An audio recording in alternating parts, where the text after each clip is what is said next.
ধন্যবাদ এই কারণে দিলাম যে বুঝতে পারছেন যে যে প্রাকৃতিক অবস্থা দুর্যোগ, কিন্তু তার মধ্যেও আপনারা এসছেন।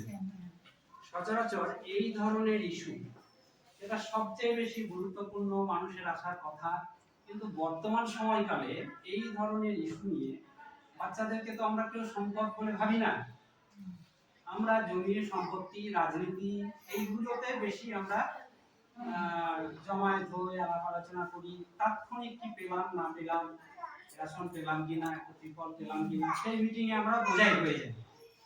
কিন্তু আমার যারা ভবিষ্যৎ, আমরা তো ভবিষ্যৎ নয়, আমাদের তো দিন শেষ। ফলে পৃথিবীর যারা মালিক, আগামী দিনের সেই শিশু, তাদেরকে তো পৃথিবীটা দিয়ে যেতে হবে।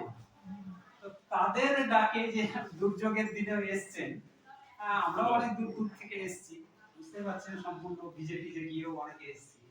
কারণ গুরুত্বটা অতীব প্রচন্ড গুরুত্বপূর্ণ একটা ইস্যু এটা আমাদের মতন দেশে। সুবিধা বললেন যে আমাদের এই যে ভারতবর্ষ বা আমাদের যে বাংলাদেশ, পাকিস্তান, এই ধরনের যারা আন্ডার ডেভেলপিং কান্ট্রি, উন্নতির পথে আছে, তাদের একটা বড় সমস্যা, সামাজিক সমস্যা হচ্ছে এটা। আরো কয়েকটা সমস্যা আছে, তার মধ্যে এটা একটা হচ্ছে যে পাচার, বিশেষ করে শিশু এবং মহিলা পাচার, আর অল্প বয়সে বিয়ে, বাল্য বিবাহ যেটা বলছি। এখন আলাপ আলোচনার মধ্যে বুঝতে পেরেছেন যে কেন আমরা এই বিবাহটা, বাল্য বিবাহটা দেব না। কারণ সামগ্রিকভাবে আমরা যেটা দেখছি যে দেশের মাথাপিছু আয় কমে যাওয়ার ক্ষেত্রে এই মানব সম্পদ আমরা নিজেরা একটা দায়ী। অর্থাৎ আমরাও কিন্তু সম্পদ, কিন্তু আমরা সচরাচর ভাবি কি আমার ব্যাংকে কত টাকা আছে, কত সোনা আছে, এইগুলোকে সম্পদ হিসাবে দেখি। কিন্তু মানুষ হিসাবে যে আমি সম্পদ, চীনেও আছে মানুষ, প্রচুর মানুষ আছে। ফলে তাদের সঙ্গে আমাদের কোয়ালিটি মিলছে না। কোয়ালিটি যখন মিলছে না, তখন কি হচ্ছে, উৎপাদন আমরা ঠিকঠাক করতে পারছি না। দৈনিক যে গড় উৎপাদন করার কথা বা যে কার্য দিবসে আমাদের কার্য দিবস করার কথা, আমরা সেটা পাচ্ছি না।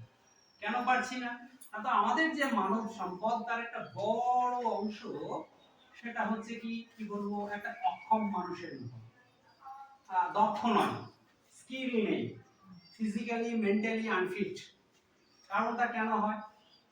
এই যে আনফিট অবস্থাটা অনেকটাই হয়, দাদারাও বললেন, ডাক্তারবাবু বলেছেন যে প্রথম শর্ত হচ্ছে যে মেয়েটাকে সম্পদ ভাবছি না, আপদ ভাবছি, বিয়ে দিয়ে দাও।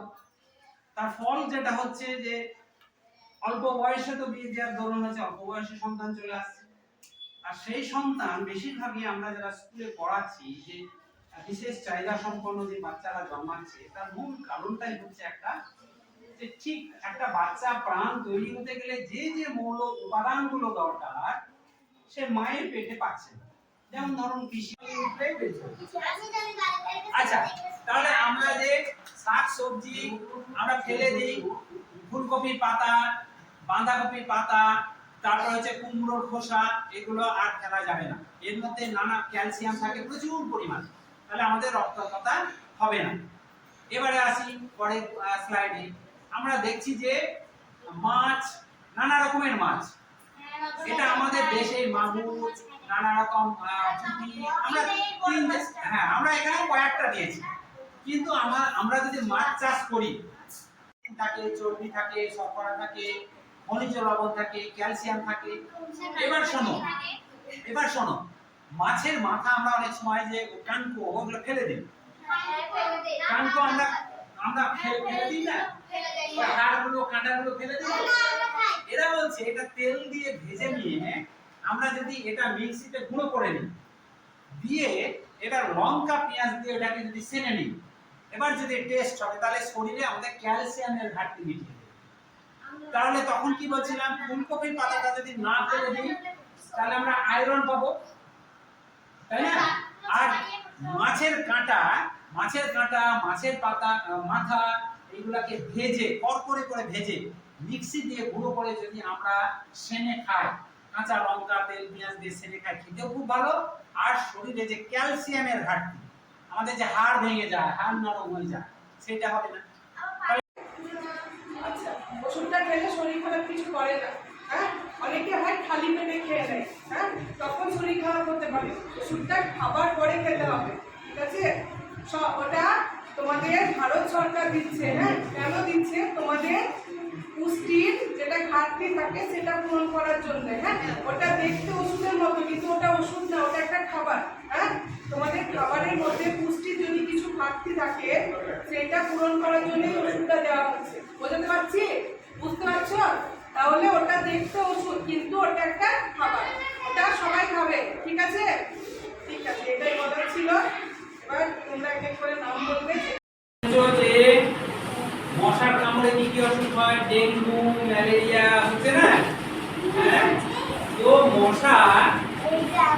মশা যদি না থাকে তাহলে ডেঙ্গু হবে না, তাই তো নাকি? তাহলে মশা কি করলে হবে না?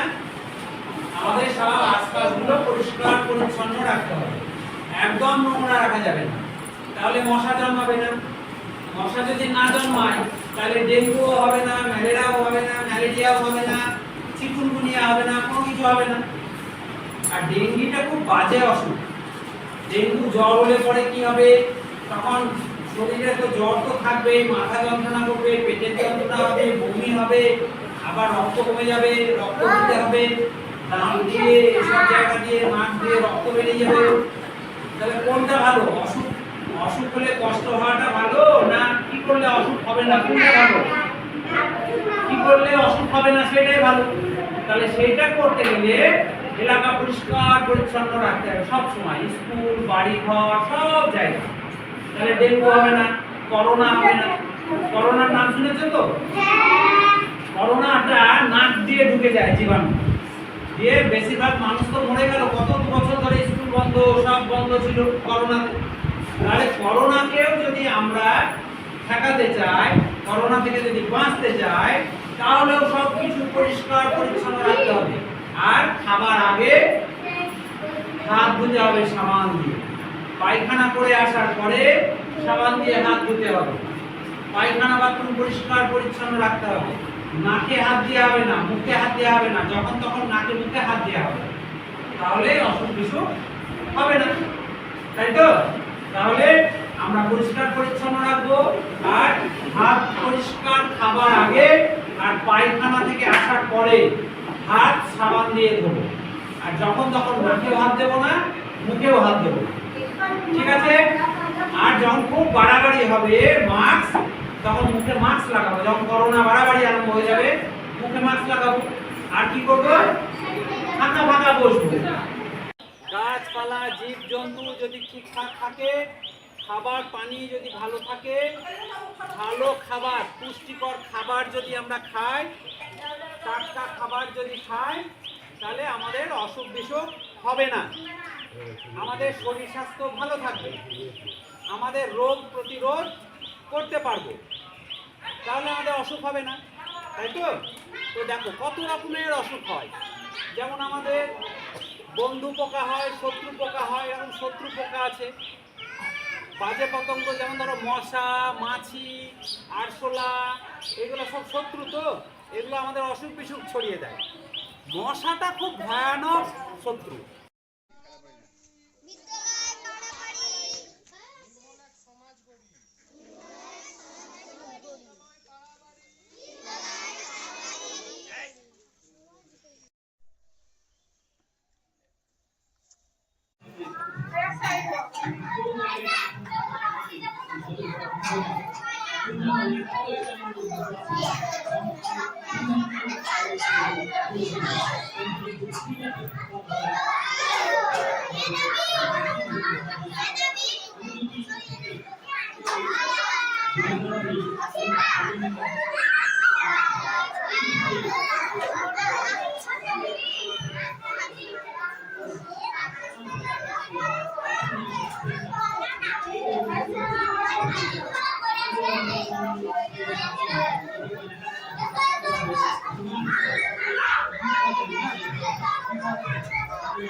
একটা ফুল রেখে গেছে, হ্যাঁ আমি নাম নোট করে রেখেছি, আবার মেশিন ল্যাবে করতে হবে।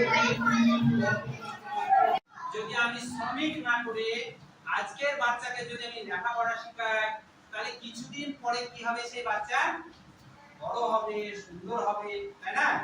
ধরো আজকে একটা ফুলের গাছ আমি লাগালাম, আজকে আমি জল দিলাম, তাহলে সেই ফুলের গাছ, ফলের গাছ একদিন বড় হবে। বড় হলে কি হবে? এই যে কাঁঠাল গাছটা আমাদের ছোট ছিল, আমরা জল দিয়েছি, বড় করেছি, তো এখন কাঁঠাল ধরছে। আম গাছটা ছোট ছিল, আমরা জল দিয়েছি, ঘিরেছি, সার দিয়েছি, যে আম ধরছে, তাই না? তাহলে ফল দিচ্ছে। তাহলে আজকে যারা শিশু আছে তাদেরকেও যদি আমরা এরকম করে যত্ন করি, পড়াশোনা শেখাই, খাওয়া দাওয়া ঠিক মতো পুষ্টি দিয়ে খাবার দিই, তাহলে সে বড় হবে। বড় হলে কি হবে? সেও একদিন মাস্টারমশাই হবে, সেও একদিন ডাক্তার হবে, সেও একদিন ইঞ্জিনিয়ার হবে, তাই না? বড় হলে যখন ফল দেবে, তাহলে কার লাভ? আমাদের দেশের লাভ হবে না হবে না? আমাদের দেশের লাভ হবে। তার জন্যই বলছি যে আমাদের দেশের সবাইকে ভাবতে হবে যে আমাদের বাচ্চারা আমাদের সম্পদ। বাচ্চারা হচ্ছে ফুলের কুড়ি, বাচ্চারা ফুলের কুড়ি। তাহলে আজকে যদি যত্ন নিই, সেই ফুল থেকে কুড়ি থেকে ফুল হবে, সেই কুড়ি থেকে ফুল হবে।